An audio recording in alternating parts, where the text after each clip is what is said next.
beautiful night, and we call it Hey everyone, it's Jonathan, and welcome back to the Disney Movie Marathon. Today we start a new mini-series focusing on the next movie in the Disney canon, Lady and the Tramp. This will be a 3-episode series. Today we're looking at the original, next week we'll be looking at the sequel, and lastly we'll be looking at the live-action remake. Joining me for this project are Nicki, aka Trivial Theater, and Katie, aka Katie Draws Things. We always have so much fun getting together to talk about movies, and Lady and the Tramp was something we all grew up with, or at least the first film, and to a much lesser extent the second, so I figured this would be a really fun conversation. So, how familiar are you guys with Lady and the Tramp? Was this one that you guys grew up with, or? The original I watched as a kid, it was one of my favorites. Okay. Yeah, I watched this a lot as a kid.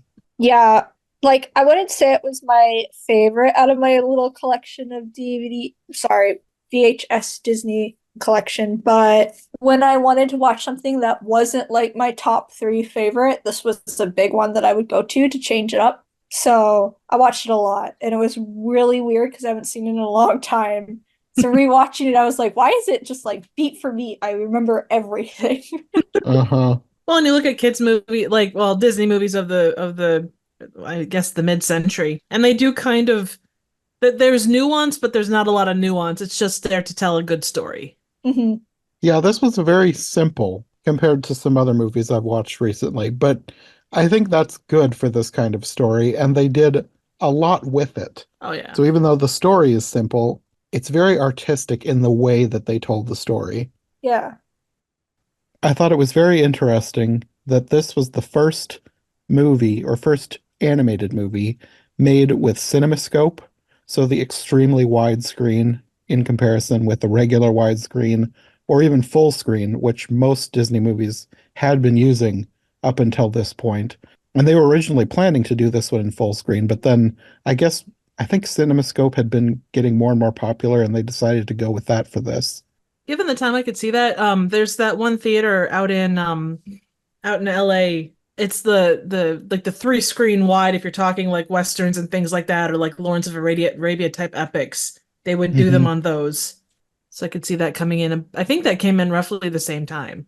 When you were watching it, did the screen aspect ratio ever stand out to you? Not specifically.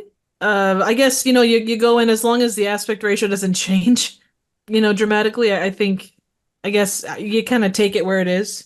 I think probably because I knew that this was the first one in CinemaScope, that was the reason that it stood out to me. But for scenes, there were certain scenes that I felt like the CinemaScope ratio improved them.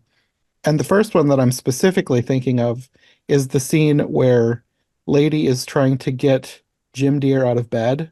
Because of the frame, like it's so long that to do like a close up on just Lady, Jim Deere is kind of almost completely cropped out of it. And you like it was a specific choice for them to make it so that you never really get a great look at the faces of the humans because they're so much bigger than the dogs. But I think that was really helped by the CinemaScope ratio because you can zoom in on the dogs and then everybody else just howers out of frame because it's so, I guess, so much thinner than you would normally think of a frame of a movie. Right. I think too that you think like the Peanuts, any of the Peanuts cartoons, you only ever see the adults like waist and down, or you see hands. Like Hmm. the emphasis is on the dogs. The Yeah, people are there and they matter, but they don't matter as much. yeah. Yeah. Which they could do they could do something similar with any frame ratio, but I don't know. Maybe it's just because I had the CinemaScope ratio on the mind when I was watching it. It just seemed like it was a perfect choice for this movie. Agreed. I do think that like now that you mentioned that, like I do think sometimes when you get like long shots of just like landscape, I do Mhm. remember like being like I feel like I saw more for some reason. Like it felt Yes. kind of like I was seeing more than you would usually, Hmm. which isn't a bad thing. But like it was like I kind of did notice that, but it was kind of like a passing thought in the back of the head. So like that's interesting. And for scenes where it's just like a landscape shot, I think it looks so good in the widescreen. Mhm. Like the opening scene with the town, or when they're up on the hill and you see all the cars as they're like looking down over the hill at night. Yeah. I think that just looks so good in such a widescreen. So are you guys familiar with where this story came from? I didn't know. No. I thought it was interesting that this is kind of aside from Dumbo, this was the very first story that kind of was made up completely for a movie. Like with Dumbo, there was a book, but the book never ended up getting published, and they also deviated from it so much that it's basically its own story. But with this one, this came from an idea of one of the Walt Disney artists, Joe Grant. He was inspired by his own dog, which was an English Springer Spaniel named Lady, Aw. and they had a baby and she kind of got shoved aside. And he liked this idea of telling the story from the dog's perspective of what happens when a family just has a dog and then brings home a baby. Well, and it's kind of a tale as old as time. And I mean, you always hear people now, especially with like COVID and such. There was that, oh, we need you give so much time to whatever pet you have, and then you go back to work and you can't dedicate the time. But that actually makes a lot more sense now. There was a novel in the trivia. It said there was a novel that was put out 2 years before the actual movie to kind of Yes. introduce people to the characters. Yeah. So when he pitched this idea to Disney, Disney liked the idea and he told him to get started on fleshing out a story. But all the ideas that he came up with for the story, Disney didn't really like them. He thought Lady was too sweet and there wasn't enough action. But then he read a story in Cosmopolitan magazine called Happy Dan the Cynical Dog, and he thought the story would be much improved if Lady fell in love with a cynical dog character. So the author of that story was Ward Green.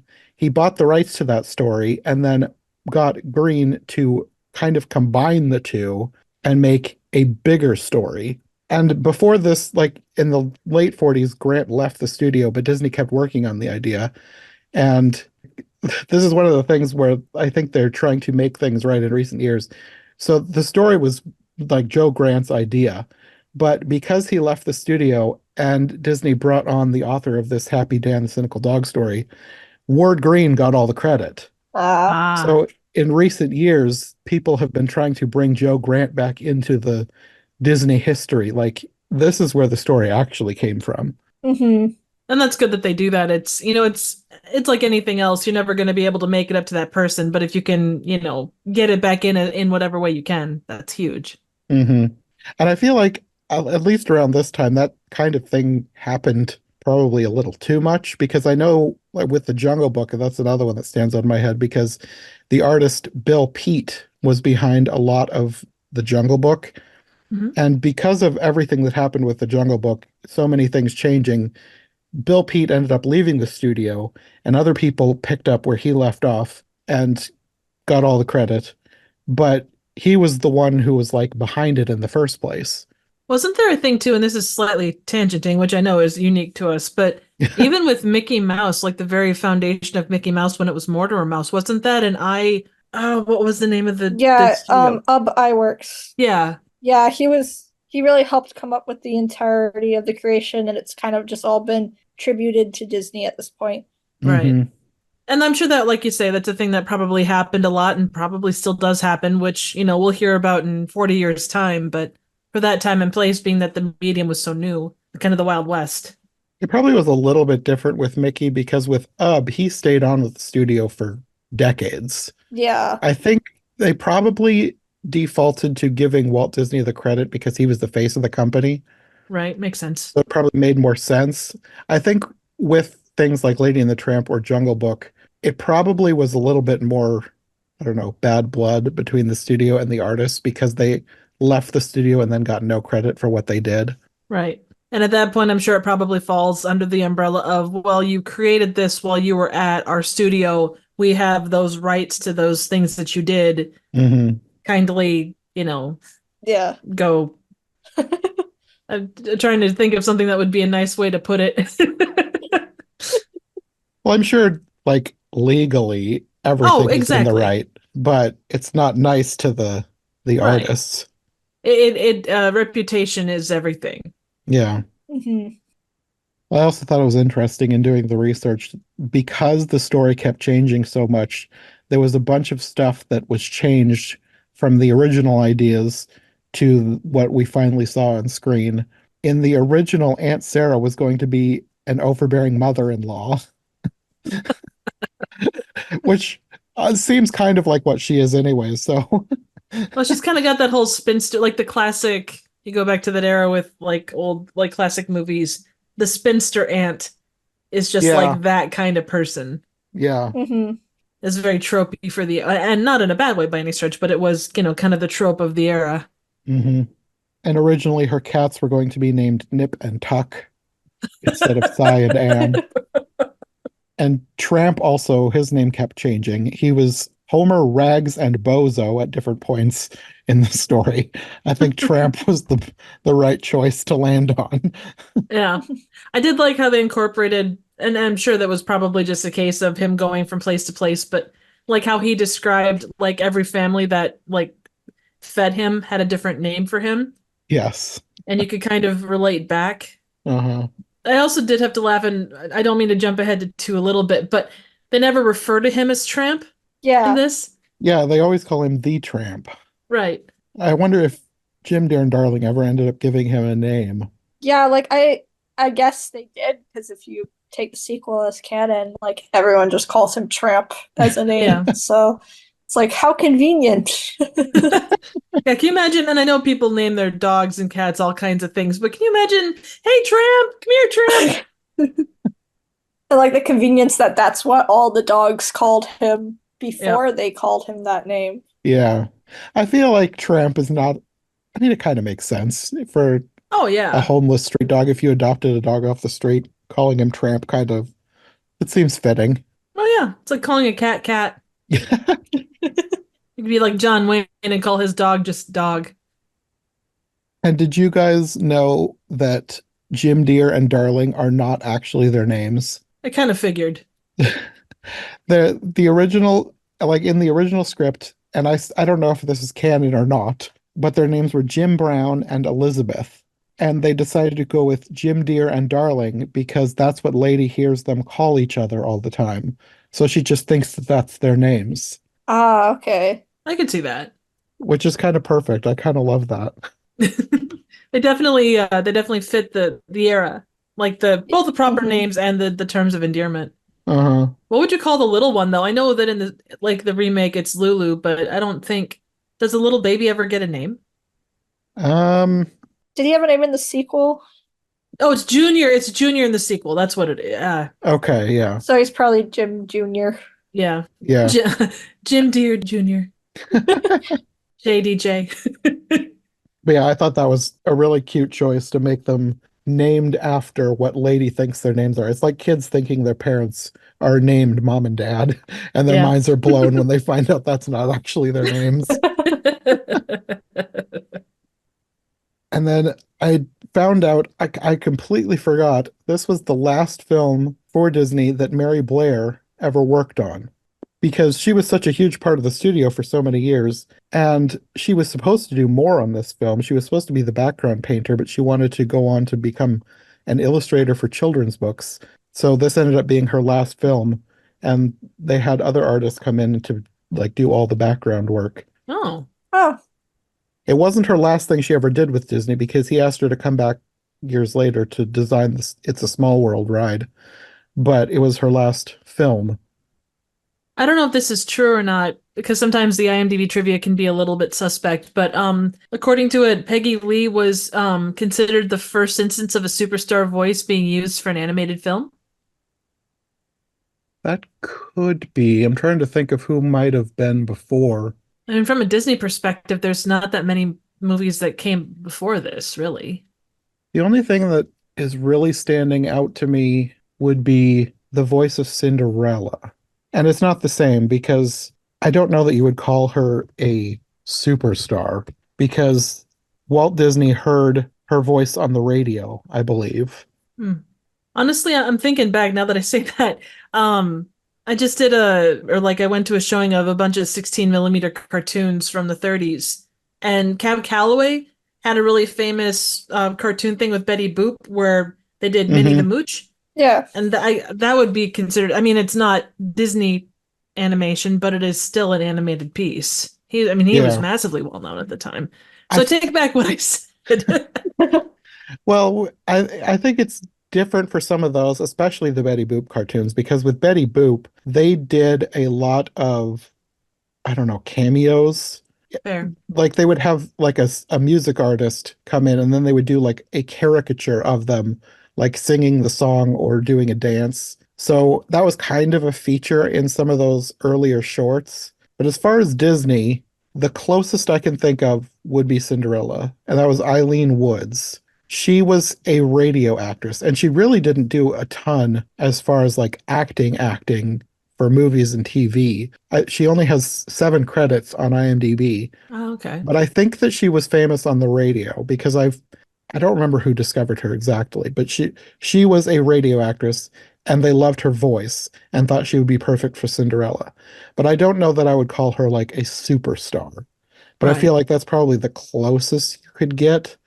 But yeah, Peggy Lee was quite famous. She was a kind of a prolific songwriter. She actually wrote a lot of the music for this. She and Sonny Burke, who's a name that I know from somewhere, but I don't know why I know. But he was a composer. He did like, I think jazz and ragtime music, which I think my parents listened to some of that when I was growing up. So maybe I heard his name somewhere in there. I know that's like another famous musician from the time. But Sonny and Peggy Lee wrote the songs together along with composer Oliver Wallace. And Oliver Wallace did a lot of the scores for Disney up until this point. This is actually his last film, too. Wow. Well, his last animated film. I think I read his final film was The Incredible Journey in 63, which would be a few years after this. But as far as his animation work for Disney, this was his last one. But yeah, Peggy Lee, I didn't realize, like, I knew that she was kind of famous, but I didn't realize how famous she was until I started researching for this. Apparently, she is often cited as the inspiration for the margarita. Apparently, she went to Mexico, and when she came back, she wanted something similar to what she drank there. So she told a bartender, like, roughly what to do, and he came up with the margarita and named it after the Spanish version of her name. Oh, that's cool. And then the thing that kind of blew my mind the most was Miss Piggy was designed after her. Really? The designer of Miss Piggy's original puppet, Bonnie Erickson, grew up in her home state, North Dakota, and used her as the inspiration for Miss Piggy. And actually, she was originally called Miss Piggy Lee, but then they eventually shortened her name to Miss Piggy when she became like one of the main characters of the Muppets, Right. which I thought that was hilarious. Yeah, that makes, hearing that, like, and seeing them side by side, yeah, I can see that. Absolutely. And Peggy Lee, she obviously voiced Peg, but she was also the voice of Cy and Am, the cats, as well as Darling, I could see that. which I never realized that she was also the voice of Darling. I wouldn't have guessed it offhandedly, but now that you say it, I can definitely hear it. Hmm. And there was a bunch of actors in here that voiced a lot of characters. Like I know that a lot of people do that even nowadays, but it's usually just like the side characters and like the background characters that they just bring on a handful of voice actors and then they just do a bunch. But everybody, well, not everybody, but a lot of the main people in this voiced a bunch of people Yeah. or dogs. Yeah. Because you had Jim Deere was Lee Miller. He was also the voice of the dog catcher. And actually, he was also, I didn't realize that, he was the son of Verna Felton, who played Aunt Sarah. And he wasn't a huge actor. I'm not sure. It was kind of confusing because when I looked him up on IMDb, it says he voiced Pluto in a bunch of cartoons in the 30s and 40s. But his father is also named Lee Miller, and he has way more Pluto credits on his page. So I'm wondering if somebody at IMDb screwed up and Huh. got them mixed up. It happens. It's kind of like Wikipedia. It's moderated, but it's not moderated. Yeah, yeah. Yeah, I wonder, he obviously has Disney connections, but I was kind of wondering if maybe Verna Felton was the closest connection that got him this job. Because she's like I don't want to say she's Disney royalty, but she kind of almost is because she's like so many iconic characters. Like you have a lot of people that were in a bunch of Disney movies that were in a bunch and like everybody kind of knows them. But Verna Felton, she was the fairy godmother in Cinderella, the Queen of Hearts in Alice in Wonderland, Flora in Sleeping Beauty. And then my favorite thing is that she voiced elephants in both Dumbo and The Jungle Book. Her first and last roles for Disney was voicing elephants. And she also voiced an elephant in a short called Goliath II, which I thought was great. I love her voice.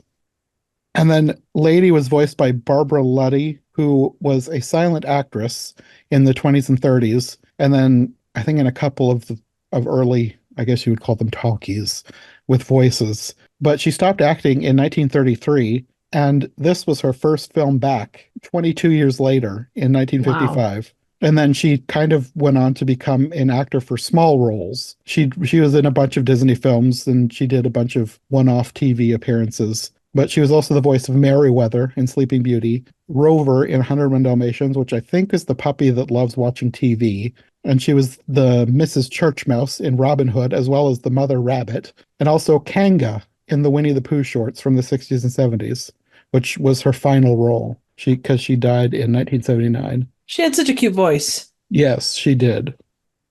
And one of the most interesting things that I discovered was Tramp was voiced by Larry Roberts, who he was mostly a stage actor. He only really has one other role on IMDb. And after Lady and the Tramp, he pretty much completely retired from acting and went on to become a women's clothing designer. I don't know why that just cracked me up when I read that. That's cool. What an interesting pivot. Variety is the spice of life. At least he went out on probably his most iconic role.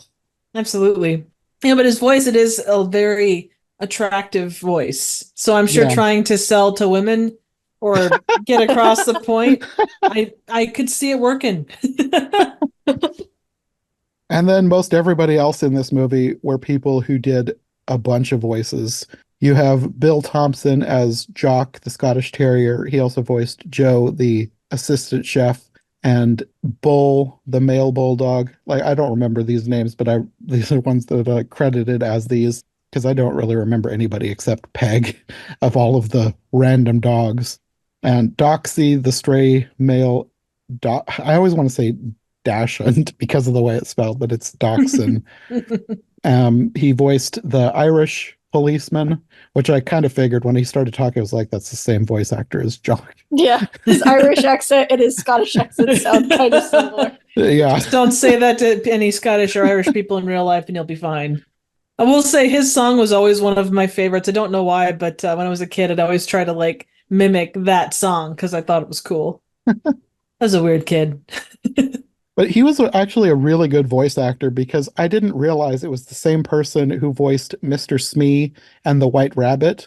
Oh, yeah. From Peter Pan and Alice in Wonderland.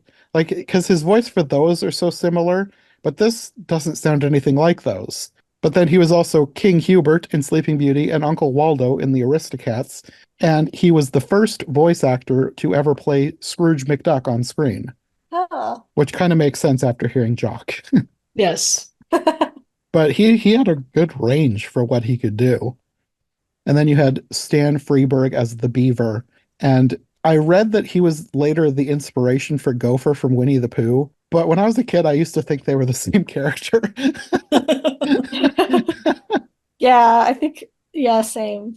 But he's most known for like tons of shorts. Like he did a lot of Looney Tunes voices. I think his most famous was Pete, Puma, and Junior Bear. And then he was one of the chipmunks of the Goofy Gophers. I wouldn't have known which one was which because I can't tell them apart, but he was Tosh. And then he did all the voices in the short, The Three Little Bops, which is kind of the other really famous version of The Three Little Pigs. Besides Disney's, it was the Looney Tunes version of The Three Little Pigs. And then you had Alan Reed as Boris, I don't know how to pronounce it, Borzoi, Bourgeois, the dog with the Russian accent. Uh-huh. But he's best known as Fred Flintstone. Serious? Oh my God. Yeah, I was like, whoa, I did not realize that Fred Flintstone was in Lady and the Tramp. And then you had probably here as this character because he was there for the music, and they just gave him Al the Alligator. You had Thurl Ravenscroft, but he was a member of the Mellow Men, who did a bunch of music, like singing for kind of the background stuff, but they were in so many old Disney movies that I didn't even realize. And because of that, he has been in a ton of Disney movies. The one that is probably least musical is he was Monstro in Pinocchio, the whale. But he was also in Dumbo, Saludos Amigos, Melody Time, Alice in Wonderland, Peter Pan, Sleeping Beauty, all the Winnie the Pooh shorts, Bedknobs and Broomsticks, Mary Poppins, The Jungle Book, 101 Dalmatians, Sword in the Stone, The Aristocats, and then Brave Little Toaster, which is sort of Disney and sort of not Disney. It's a muddy history there, but Yeah. yeah. It's like Roger Rabbit. Kind of, yes. But he also did voices for Pirates of the Caribbean, Haunted Mansion, and the Tiki Room at Disneyland. And then later he came back and did even more voices for later attractions like Splash Mountain and the Railroad. It's kind of like is it Chauncey Brown or Clancy Brown. That does all the, like, anytime there's like an animal sound or some kind of, like, you might have a slight speaking role, but by and large it's more almost sound effect-esque, that kind of a voice. I don't think that's Clancy Brown. I think that is. Who am I thinking of? I can't offhandedly think of who that is. I think you're thinking of Frank Welker. Yeah, Frank Welker. Is it Frank Welker? Big. Yeah. Yeah, he does some speaking roles, obviously, like Fred Jones from Scooby-Doo, but he's very good at like animals and stuff. But Clancy Brown, I suppose he probably could, but he's most known for like I'm Mr. thinking Krabs and D. SpongeBob. Bradley. I'm thinking of D. Bradley Baker. D. Bradley Baker also does that. Yes, Okay, that's who I was thinking of. I apologize. I mean, there's more than one person who is good at lots of different kinds of voice acting. Oh yeah, agreed. But yeah, Thurl Ravenscroft did a lot of animal noises too. Like I said, his first one for Disney was the whale in Pinocchio. He's got a great name. That's an incredible name. Oh yeah, I love his name. It's kind of funny though, the thing that he's most known for, because so many of his roles were just bit parts, the thing he is best known for now is he was the voice of Tony the Tiger for Frosty Flakes. Was it great? He did a great job. Ah. Now, I didn't realize he also voiced Jeffrey the Giraffe for Toys R Us in the 70s and 80s also. And of course, he also sang You're a Mean One, Mr. Grinch in the original Grinch cartoon. Nice. But yeah, he has a great voice. Yeah. And I don't know if you guys know this, but I feel like this is one of the most famous stories about Lady and the Tramp. The opening sequence when Darling unwraps the hat box that Lady is inside, it was inspired by Walt Disney himself when he gave his wife Lily a chow puppy as a gift in a hat box to make up for having previously forgotten a dinner date with her. Aww. I feel like that either might have been a thing or it became a thing, because in a lot of movies, at least, you'll see like that same scene sort of play. Mm-hmm. Yeah. Also, the town that they go through was based off of Marceline, Missouri, which is where Disney was from. Yeah, they did such a great job with that old town. It looked like such I don't know, homey place to live. Very much. It felt real. Yeah. It did. And I love the house designs, especially Lady's house. It's funny that it's based off Missouri, though, because in the second one, they all sing about how it's a New England town. Oh, did they? Well, I think the it was based off of his hometown, but it wasn't necessarily set in. Yeah. So it's just funny that like they based it off a place, and then I think like the sequel people weren't clued in on that, and so they're like, "Welcome to our New England town." I don't remember how the lyrics go. Well, this kind of all over the place. The first one, really, you don't get a location on. The second one is in New England. The third one is set, or the remake is set in New Orleans. Yeah. I guess they're just going for Americana, and they wanted to put flavor in each film. Yeah, like I said, it's a pretty simple plot. You have it start out with she's a gift from Jim Deere to Darling. And I love the scene where they're trying to get her to stay in her little bed. Like, you can tell that they actually studied dogs for this.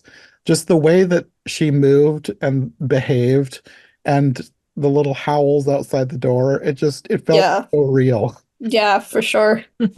Like I've had puppies, and that's basically what we had to kind of go through. Aw. Like they're just like, I want to be with you all the time, and you're like, you can't. I'm sorry. They skipped over the potty training session though, Well, which he put down a newspaper, so yeah, I know. that's all that counts, I guess. I mean that's how easy it is. You just put down the newspaper, and bam, your puppy's potty trained. They just know. They're like, oh yeah, we know. Your carpets are not a newspaper. We can tell the difference because we're dogs, and that's just how it works, I guess. I feel like even though most of the dogs in this movie are well behaved, it's just like even the scene with Lady, like I love Lady as a character, but like this is why I'm a cat person. Yeah, same. I don't want to be needed that much. Oh, Agreed. I like dogs, but I don't want to keep one with me all the time. that's funny. I'm a dog person, so but they're so precious, I feel like if I could find a dog that was like a cat. cat, like happy to do its own thing when I'm not around, Yeah. not need me to do all this stuff. Yeah. Yeah, like I like dogs. I had one when I was a kid. I've never wanted to get a new one after. Yeah, it's just I'm fine with cats because they do their own thing and you can cuddle them when they're ready and that's that's good And enough for me. they'll probably let go of you before you'll want to let go of them. Yeah, usually. But then another thing that I really liked, like kind of going back to the fact that she thinks her owners' names are Jim, Dear, and Darling. Everything is told from the dog's perspective so that you kind of have to figure out what's going on. Like they eventually do say it, but I Yeah. like the way they introduce the idea of Darling being pregnant with Lady telling Jock and Trusty about her owner's weird behavior. Yeah. And I mean, it becomes kind of obvious and then they actually go out and say it. But I like that they kind of just show you things and then you, the audience, figure it out.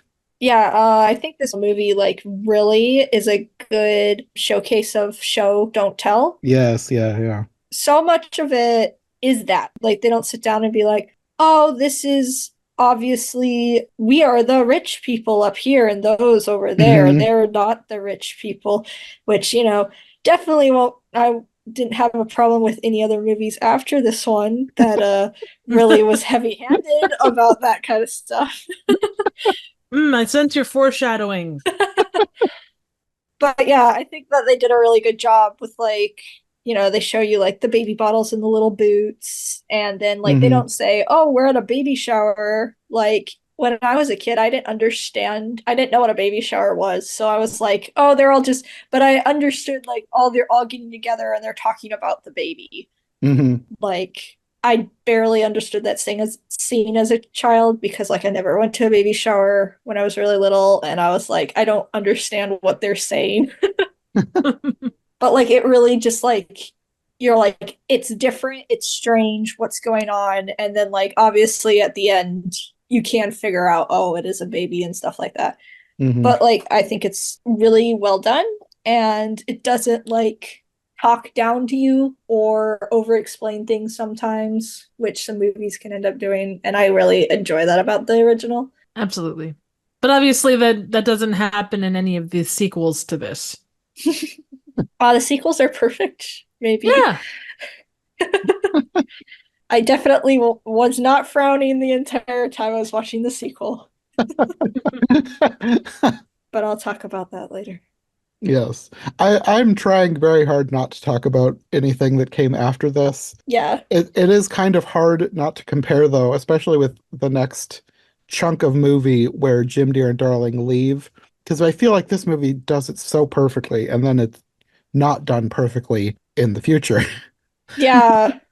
But the way they set this all up so that Lady can have her adventure with Tramp, having Jim, Dear, and Darling leave, and leaving her and the baby with Aunt Sarah, and also Cy and Am. It's kind of perfect storytelling. And I feel like writers today should take some cues. It makes sense. Yeah. Yes. Like everything makes sense. Like you're never confused of like why did someone make that decision or why did that happen that way. Even when it gets kind of wild, like let's go to the zoo to take off our harness. Like technically that doesn't make any logical sense in a leap of logic, but like it makes sense within the world and you're never like what is going on? Why is this happening? You know? Mm-hmm. I feel like for a movie like this, it doesn't have to make absolute perfect sense. I feel like Yeah. it makes more sense here than it almost needs to, but Mm-hmm. it is a cartoon. So I'm okay with a leap in logic like Tramp seeing her get this muzzle put on her and taking her to get it bitten off by an alligator. It's kind of Yeah. ridiculous, but it's also a cartoon, and I'm okay with that here. And if we're talking weird stuff that happens in cartoons, this is pretty logical in the grand scheme of cartoon logic. I mean, Yeah. I almost feel like this is less cartoony than I don't want to keep jumping ahead to the remake, but like the scene with Cy and Am, I feel like this, the way they did it makes more sense in this movie than in the remake. Because with this, Cy and Am, they are acting antagonistic, and I feel like they do just enough damage to get Lady in trouble. But in the remake, they just basically go all out wild They go ham, no doubt. to a ridiculous degree, but I feel like it's much more restrained in this one, and it's just perfect because I love the way that they act. They're so mischievous, like they are so Siamese. Like if you've ever had a Siamese cat, this is how they are. It's so real. Like my uncle loved Siamese cats, and Sarah also likes Siamese to a degree. She doesn't want a Siamese, like a purebred Siamese, but she always makes special, like if she's going to get a new cat, she always looks in the shelters for something that says that they think it is part Siamese because they're just mischievous enough, I guess. Like the Siamese, they're little pills. They will destroy things if you don't watch them. And they knew what they were doing when they put Siamese cats as the antagonists of this movie. What was that about cats being better than dogs earlier? It depends on the Did- cats. I do- have a do- black cat, and my black cat, although he can be a hellion, he is also sweet as the day is long. No, Yeah. I'm just joking. No, I know, Yeah. I know. I'm just You being. dirty cat lovers. I would put a Siamese cat in the same category as a dog in that I like them. I do not want one. They're good from afar. Yes. Yeah. Like, no, I prefer a cat that is just chilled out. Like, I really like Maine Coons. They're so chill. They're almost a little like a dog in that they can be playful, but they're so And they- chill. So huge. Yes. Also, you have to shave them. You don't have to, but if you don't take care of their fur, then you will have to because it'll Yeah. get knotted up. Right. I have friends that have a Maine Coon and they shave it because during the summertime it just gets so hot. Yeah, that Yeah. is also a consideration, especially in Iowa. Yes. Yeah, the whole scene with Cyanam, I really liked it. Like even like obviously now the song is questionable. Yeah, Yeah. the stereotype that they're obviously alluding to. I will say it's not cool, Hmm. but I will say whilst I don't agree with the stereotype of the song and the attitude of the cats and what they're based off of, it's better than the song in the remake. I know no comparison, Yes, but I was holding my tongue until we get there, but you are very correct. but I think just the issue I have with the remake song is that it just didn't really have a tune to it. Yeah. Yeah, that is an issue, yeah. Like I can't remember how it went. No, me neither. And I just watched it this morning. Yeah, You know what it like, reminds me of? It's kind of like the songs, any of the songs from Wish. There is just no, it's catchy, but it doesn't stick with you. There's nothing there that stands out. yeah. Kind of, yeah. That is my personal preference. I have a vendetta against Wish, but that is my personal thing. Yeah, no, you're amongst like-minded people with that one. Yay! One thing this is more back to, I guess, design and all that kind of stuff, but you talk about how the cats and the dogs really behaved like cats and dogs of that era. With the house, the lady's house was actually, they built a replica of it so that way they knew kind of how to place people. Oh, okay. Oh, okay. That's That- according to that- IMDb, but so again, it may not be 100% accurate, but being how much they tried to make it right, I wouldn't be surprised if they took the time to really go into those extra details. Mhm. Well, even if they just planned it out, they wouldn't really even have to build the whole thing. I feel like they're doing more than a lot of other. I can't think of anything specific, but there will be times when you're watching something, and sometimes something will just stand out to you, and like, how does that make sense with what happened in that room? Like, how did they fit together? Mhm. Well, one of the things that I can think of is, I think it's Seinfeld, the way that apartment is set up, and based on the doors outside, the way the apartment is built does not make sense. Also, another, like, I'm talking about sitcoms, so not exactly the same, but Full House. I remember watching Full House as a kid and thinking the door didn't look right because of the way the door looked from the outside and the way it looked from the inside. I was like, I don't think that's the same door. But yeah, it makes perfect sense to like build a small replica or just plan it out. And I feel like if anybody's going to do something that detail oriented, it's going to be Disney and his team. Oh yeah. Well, especially at that time in history. Not to say that animation was new out the box at that point in time, but you were still in kind of that classic era Hmm. where the time and energy, and not to say there's a lot of good stuff that's put out now, but the time and energy that went into it was like a mandate almost, Hmm. be that unwritten or not. Disney was always trying to push the boundaries beyond what people of the like his contemporaries were doing. Because a lot of studios would try and cut corners wherever they could, and he wanted to make sure things looked as best as they could. Sometimes to his detriment, because like thinking in a few years when they would go on to make 101 Dalmatians, it was necessary to cut corners with the introduction of the Xerox so that they could do all the dogs and all the spots and make everything look like it worked. And Disney didn't like how it looked, but I do. Like a lot of people Yeah. love how 101 Dalmatians looks now, but it didn't look perfect to him. So he definitely did a good job in being detail oriented, but I would say that once in a while he could take it a bit too far. Mhm. Not for this movie though. But yeah, with the you have the scene with Cyan Am, and then she gets the muzzle because they sort of destroyed the house. I should also mention I loved when they flipped over on their backs and were like, acting injured. I loved that little scene. I love the way they're animated. But yeah, she gets a muzzle, and then Lady ends up getting loose and going off with Tramp and having their day together. And you have the scene with the restaurant, Tony's restaurant, with the spaghetti dinner. This has like become one of the most iconic scenes for Disney. I don't think that when I was little, I don't think it ever stood out to me as anything too special.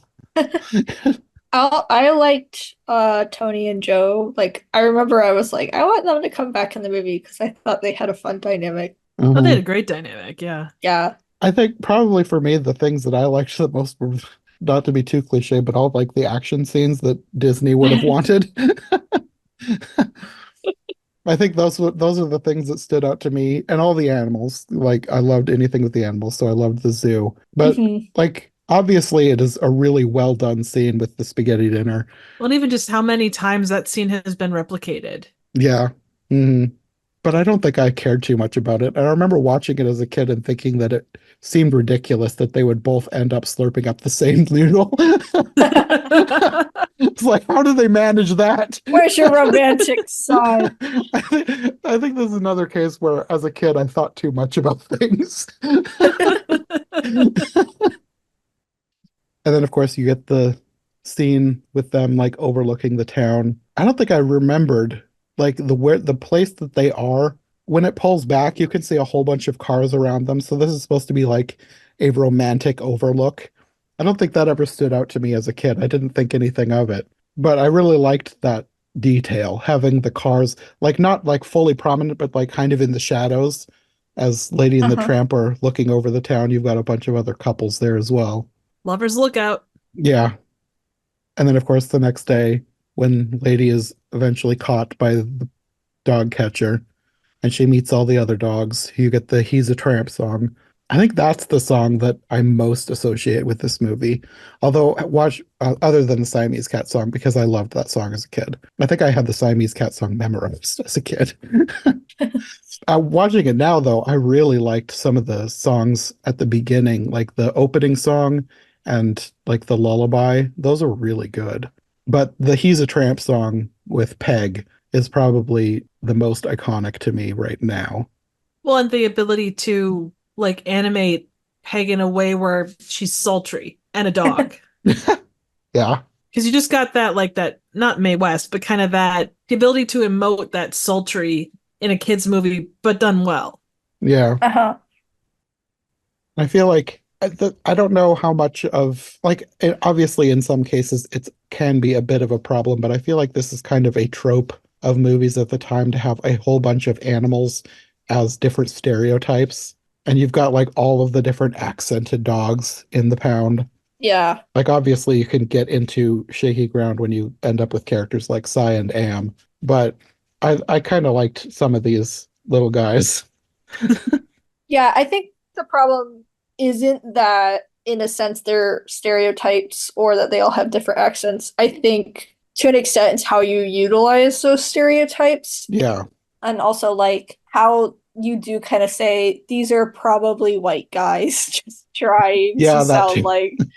So, like, to an extent, you're kind of like, okay. Like, like if you watch, like, Oliver and Company, you have the little chihuahua, but he's Mhm. voiced Yeah, Cheech you know, Marin. yeah, so he's actually Yeah. voiced. So like, whilst he has stereotypes to him, it's better to me at least. I think Yeah. as obviously someone who's very knowledgeable about this. No, but like, I'm not going to be like, darn Lady and the Tramp, we should just destroy it. And I don't think anyone's really saying that, anyways. No, So no. like, Of all the problematic movies from yeah, Disney's past, I think this is one of the least egregious ones. It just basically the Siamese Cat song is all that's like really stand out, glaring, like, no, yeah. this doesn't quite Yeah. work today. Yeah, it's like, oh, but you probably could have thought that one through a bit more. There's always a thing about context with any of this stuff, and I know that, like we said, or the Siamese Cat song is not the worst example of that. But I don't know if you guys had this, but on Disney Plus, watching it, they had a black screen up front that talked Yeah. about things at the time, and Warner Brothers did that too, with a lot Mhm. of their classics, Yeah. as compared to editing them down, which thank God. But Yeah. No, I collect the Looney Tunes, like the gold collection. mhm. I don't think it was in all of them, but there was at least one of those collections that had like a bunch of the worst examples. They had a whole segment with Whoopi Goldberg talking about it would be wrong to try and erase the past, so we're not going to censor these cartoons, something like that. It's been a Right. while since I watched it, which I much prefer that than just take the Song of the South route and hide it forever and no one can see that we did this thing. Right. I thought it was kind of interesting that they had, like, they didn't really tell. This is another thing where they showed, not told, with the dog that got put down. Like, I thought it was interesting that they had something like that. And I think it's probably to set up the danger to Tramp in the end. But I thought it was interesting that they would put something like that, something as dark as that, in a movie. Not that Mm. Disney shied away from dark things, but I don't know. It just seemed a little darker than he would normally go. Yeah. Poor Nutsy. Yeah. R.I.P. Justice for Nutsy. Join my campaign. I think it's a little late now. No, Nutsy. I'm sorry.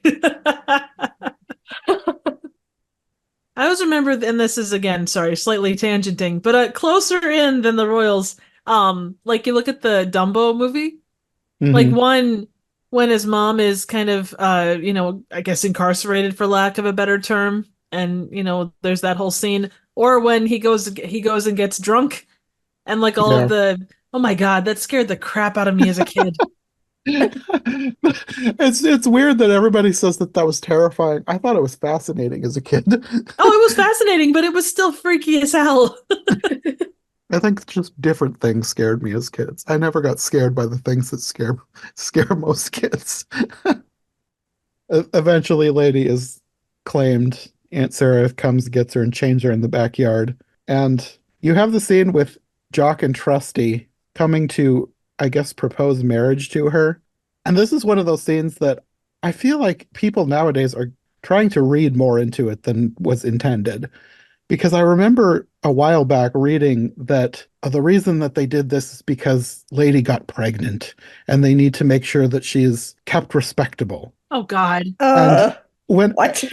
I read that a while back, and like I've seen it multiple times online, like that this is the adult meanings hidden in your favorite Disney movies. And I hadn't watched Lady and the Tramp in years.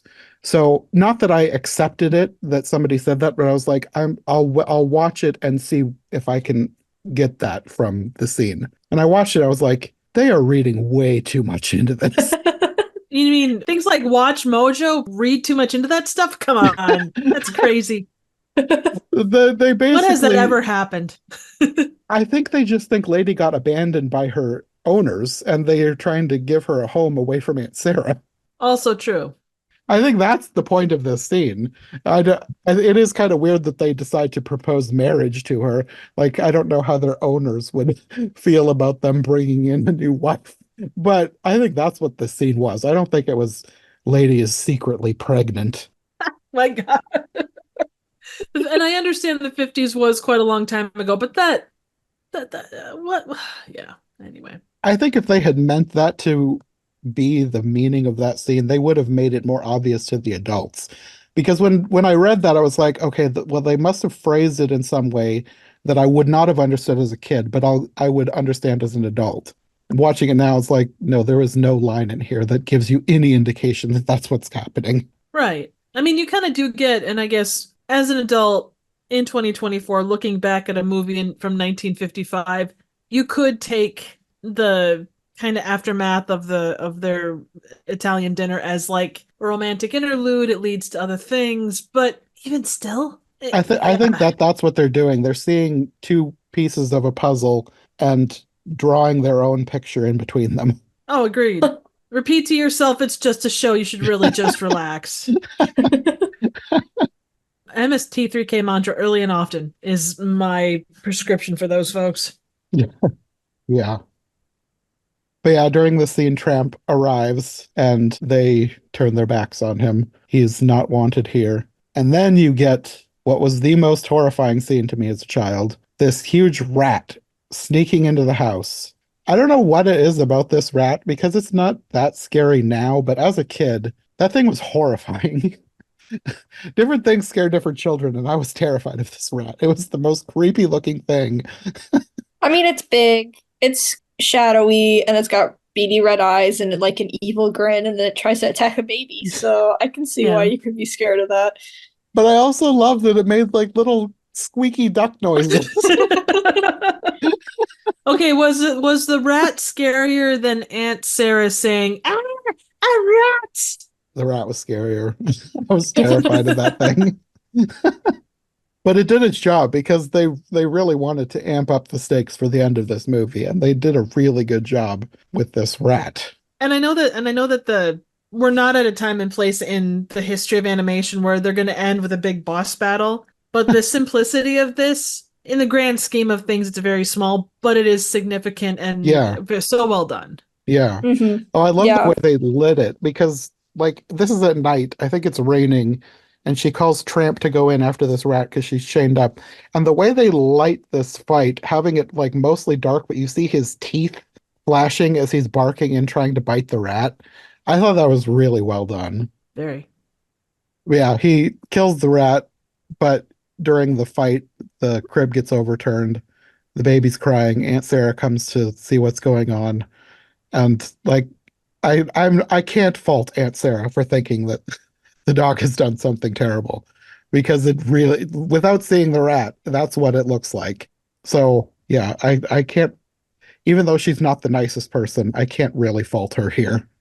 Yeah, like a thing I like about the original is while you have quote unquote the bad people, they're never showcased as just like evil, conniving, horrible people. They're just kind of like, oh, you can tell that Aunt Sarah is not a dog person. Yes. There's a lot more nuance. Right. Yeah, she doesn't know how to handle a dog. Yeah. So is Aunt Sarah John?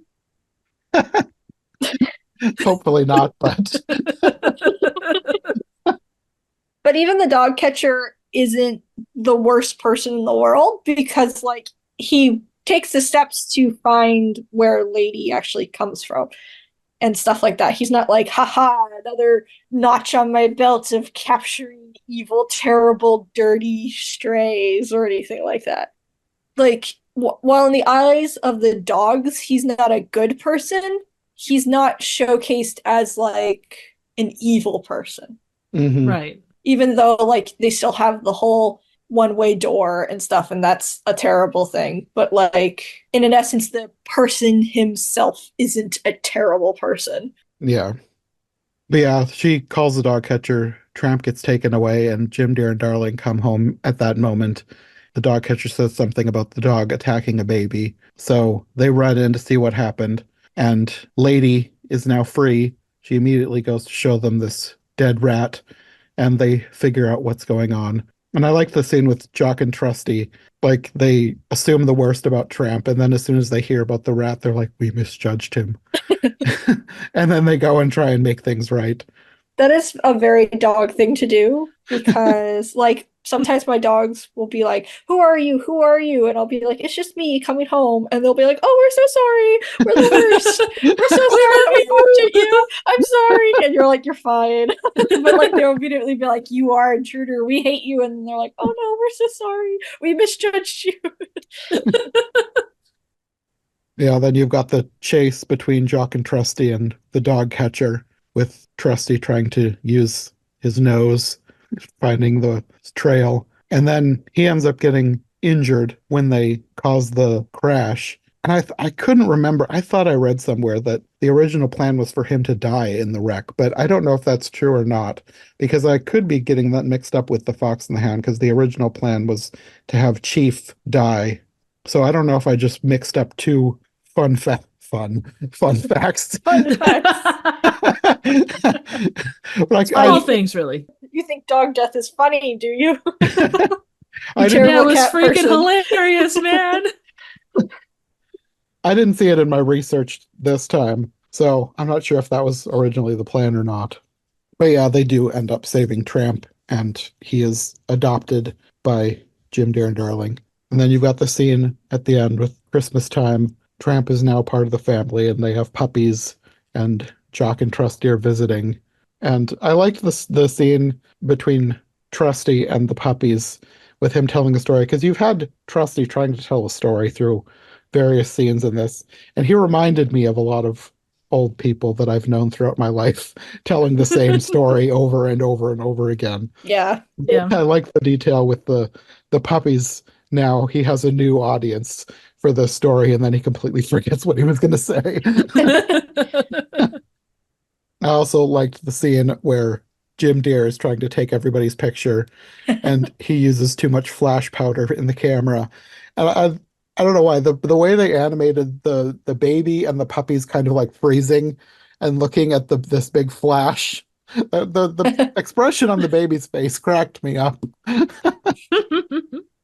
And that's basically the end. You have the scene around the Christmas tree, and the music comes back in. Like I said, it's really simple, but they do it so well. I really like it. Yeah. And sometimes the best stories, and it goes without saying, but the best stories handle the simple stuff well, and they tell a full story. Yeah, I hadn't remembered how simple the story was, because watching movies nowadays, that there's like so many details, and you've got surprise twists and secret villains and all these things. But I don't know, there's something about the way that Disney used to do things. Not that they always did it the same way, but like in a lot of the movies, it was a very basic story, and it was like the way they told it and the art surrounding it that made it so memorable and so good. And this is just a prime example of that. Yeah.